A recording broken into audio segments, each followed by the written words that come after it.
I just feel great that I got to reclaim my title.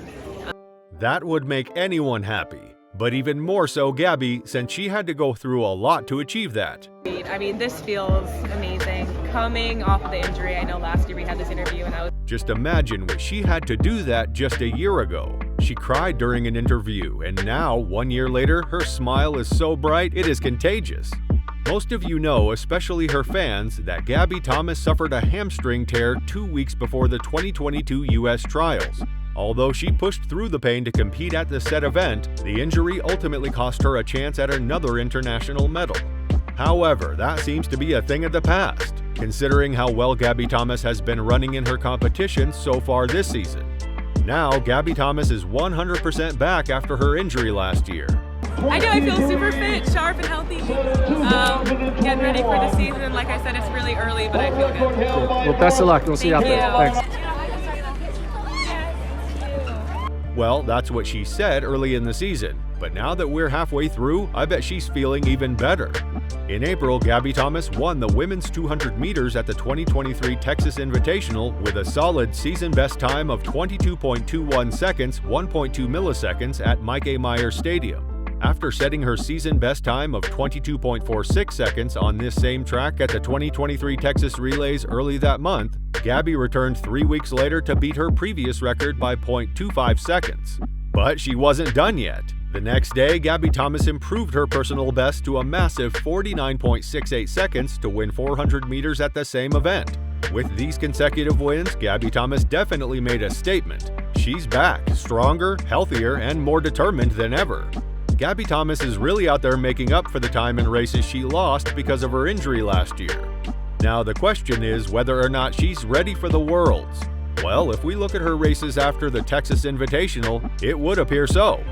She did, however, experience defeat last month at the NYX Grand Prix after running against Sydney McLaughlin in the women's 400 meters.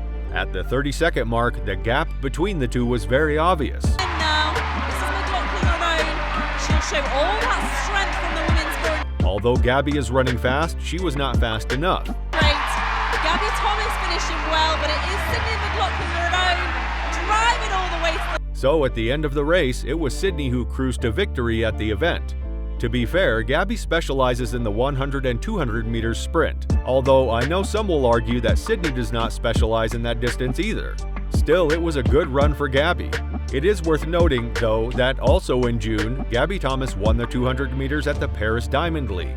There, she has run the third fastest 200 in the world this season, breaking the tape in 22.05 seconds. Steiner and Thomas. Thomas has got a lead.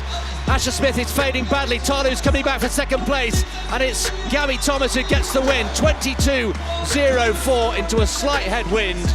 Well, Asher Smith got a flying start, really got out of the box very smartly indeed.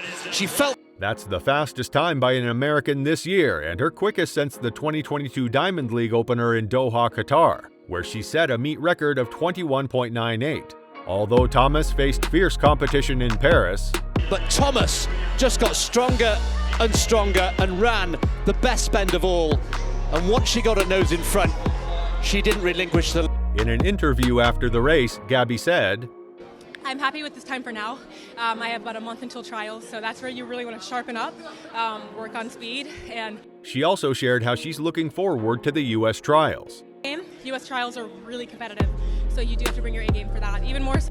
Even to be healthy and fit and sharp is such a blessing, and I'm really happy, Gabby further shared. She said that leading up to these championships, everything has been as perfect as it could be. According to her, they were pushing things really hard last year, which was exciting since she was running really fast really early, but then she got injured.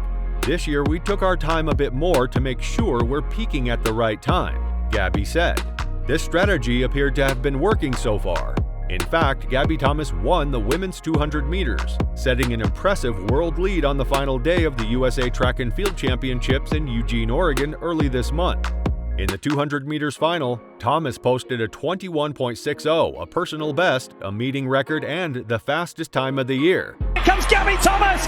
Gabby Thomas is not going to be dominated here! Thomas is going to get another national title! 21.59! That is a new world! Just hours earlier, reigning 200 meters world champion Shericka Jackson posted 21.71, which was at the time the fastest time of the season. I went on my phone, I saw Shericka and clocked like the 21.7. I was like, they can't let us have anything. It felt really empowering to reclaim my title. I was more than ready this year. I was hungry. I wanted it more than anyone, Thomas told NBC. It was a great finish for her especially. I just feel great that I got to reclaim my title. Coming from the injury is just so emotionally and mentally grueling. You just don't know what to expect. You're kind of off your game a little bit. Your confidence is... But from there, she persisted. Work hard all season to be at this really competitive meet. A second U.S. title would have been a dream come true for ShaCarri Richardson, who finished behind Thomas. Instead, Richardson came in second with a personal best of 21.94, while Kayla White came in third with a personal best of 22.01.